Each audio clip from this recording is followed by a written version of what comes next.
Bismillahirrahmanirrahim. Assalamualaikum warahmatullahi wabarakatuh. Bapak-bapak, ibu-ibu, mas-mas, mbak-mbak, khususnya adik-adikku sekalian yang dirahmati Allah dimanapun Anda berada. Kembali di IIP Channel bersama saya, IIP Wijayanto. Kali ini kita akan membahas tema mantan tambah mesra dengan pasangan barunya atau dengan orang yang ketiga. Lakukan ini agar mereka berpisah. Ya, Anda tahu persis ya, karakter mantan Anda seperti apa. Ya, ini yang pertama untuk konteks yang belum menikah dulu ya. Anda berpacaran, walaupun mungkin banyak teman-teman, bahkan mungkin orang tua Anda sudah menasehati, mengingatkan jangan pacaran ya. Karena pacaran itu ujung-ujungnya pasti dosa ya. Pacaran itu diharamkan, misal begitu ya. Anda sudah mendengarkan nasihat itu berkali-kali, tetapi faktanya tetap juga ya ngelakoni pacaran. Dan setelah Anda berkorban segalanya, mantan sudah dapat segalanya dari diri Anda rugi luar dalam, dia pergi dengan orang lain, ya. Dan sekarang dia kelihatan bertambah romantis, bertambah mesra. Nah, berdasarkan pengalaman yang pernah Anda jalani, Anda tahu persis apa yang dilakukan oleh mantan Anda bersama dengan pasangan yang barunya ini. Ya, mereka belum menikah juga, jadi cuman ganti pacar saja ya. Dan berdasarkan apa yang sudah pernah terjadi, Anda tahu persis kan bahwa kalau mantan Anda pacaran, maka aktivitasnya tidak akan jauh-jauh dari berbuat maksiat yang mengundang dosa besar ya. Nah, jadi memang ketika kita nih melihat ya, ada sebuah kerusakan ya, ada sebuah kemungkaran. Jadi memang tidak layak ya, orang yang misal belum menikah tuh, saya amati di jalan-jalan berboncengan ya, dengan gaya boncengan yang bahkan orang sudah menikah pun tidak melakukan model-model boncengan yang sedemikian akrabnya ya, gaya manjat pohon ya, kemudian gaya ransel, gaya kembar siam, dan seterusnya, macam-macam tuh gayanya ya. Dan ketika mereka ini statusnya masih berpacaran, itu termasuk kerusakan dan kemungkaran ya.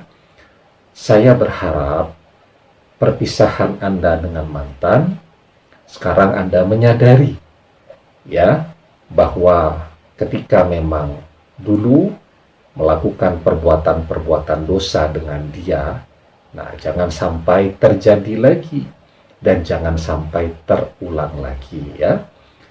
Jadi memang kadang-kadang perpisahan itu adalah cara Allah menyelamatkan kita semua dari terperosok ke dalam perbuatan dosa yang lebih banyak lagi ya.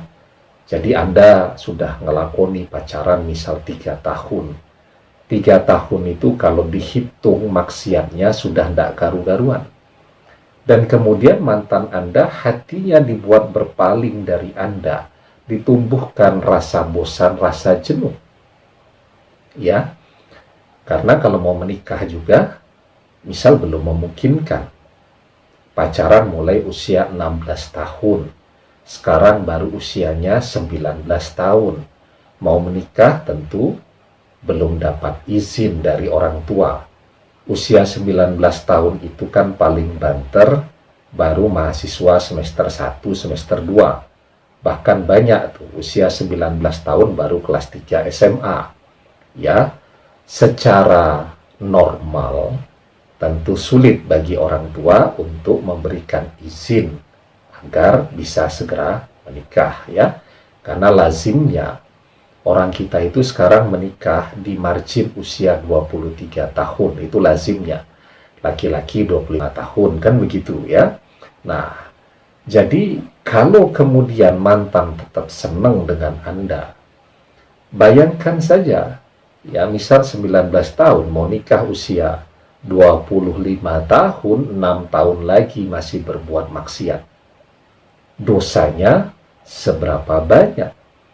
Sementara yang namanya manusia, kalau dia sedang jauh, dia bisa taubat, dia bisa sadar bahwa ini kesalahan. Tetapi ketika berdua, ya, tidak ada orang lain pula di tempat yang sepi, maka yang ketiga pasti datanglah setan. Ya, akhirnya tobat, maksiat. Habis itu pulang ke rumah menyesal lagi, tobat lagi, besok ketemu maksiat lagi, begitu. Dosanya, akumulasinya akan bertambah terus waktu ke waktu. Kalaulah memang Anda sangat mencintai mantan Anda, ya, maka ya sebenarnya menasehati mereka agar tidak bermaksiat lagi itu baik, ya.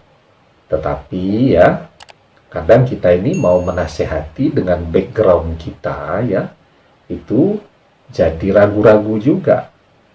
Mau menasehati mantan sementara tahu sama tahu, kan. Ketika Anda menasehati, sudahlah jangan maksiat lagi, begitu ya. Jawabannya, Allah kamu cemburu aja kan, karena saya tinggalkan, saya lepaskan. Jawabannya mesti begitu ya. Kamu nggak usah soalin lah, kan kita tahu sama tahu kan begitu ya. Nah, jadi memang ketika kita melihat kerusakan, termasuk bagi yang sudah menikah, ternyata suami atau istrinya berselingkuh, pacaran lagi dengan orang lain. Anda tahu sendiri kalau orang sudah menikah, melakukan aktivitas pacaran, apa sih yang dicari? Tidak akan jauh-jauh dari dosa-dosa besar itu, kan? Nah, maka saat melihat kerusakan dan kemungkaran, memang kita diperintahkan untuk mengubahnya, ya. Jadi Rasulullah Shallallahu Alaihi Wasallam bersabda, "Man ra'a minkum munkaran falyughayyirhu biyadihi, fa in lam yastati fa bilisanih, fa in lam yastati fa biqalbihi, wa dzalika ad'aful iman." Barang siapa melihat kemungkaran, ubahlah dengan tangannya. Jika tidak bisa, ubahlah dengan lisannya. Jika tidak bisa, ingkarilah dengan hatinya. Dan itu merupakan selemah-lemahnya iman. Ya, nah, mengubah dengan tangan kan tidak mungkin, ya. Kemudian yang bisa kita lakukan kan menasehati. Misal seorang suami itu, istrinya pergi dengan orang lain, ya dia seharusnya melakukan perbaikan dengan lisannya. Istrinya dia nasihati, ayo ke balik ke rumah, ya. Suaminya atau dia sebagai seorang suami, kan itu kewajiban dia untuk menasehati. Nah, adapun dengan pasangan si istri ini, ya laki-laki yang menjadi teman selingkuhnya ini, ya seharusnya dia nasihati juga, dia kasih tahu, ya itu kan istri saya, ya kalau seandainya laki-laki itu belum tahu, bisa jadi loh ya, ngakunya masih gadis atau ngakunya janda begitu kan, ternyata punya suami, atau sebaliknya laki-laki mengaku masih single, ternyata sudah punya anak istri. Nah, jadi ngasih tahu kepada pasangan selingkuhnya itu sebenarnya adalah upaya kita melakukan perbaikan dengan lisan. Tapi kalau ternyata susah juga, maka kita diminta untuk mengingkari perbuatan itu dengan hati kita, menolak perbuatan itu. Ya, nah yang termasuk menolak atau mengubah dengan hati, ya, kita berdoa, memohon kepada Allah agar pasangan mungkar ini, pasangan yang bermaksiat ini bisa dipisahkan. Ya, sebuah doa yang diajarkan kepada kita ya di dalam surah Al-Ankabut ayat yang ke-30. Rabbin surni 'alal qaumil mufsidin. Ya Tuhanku, tolonglah aku dengan menimpakan azab atas kaum yang berbuat kerusakan itu. Ya, Rabbin syurni 'alal qaumil mufsidin. Ya, ya Tuhanku, tolonglah aku dengan menimpakan azab atas kaum yang berbuat kerusakan itu.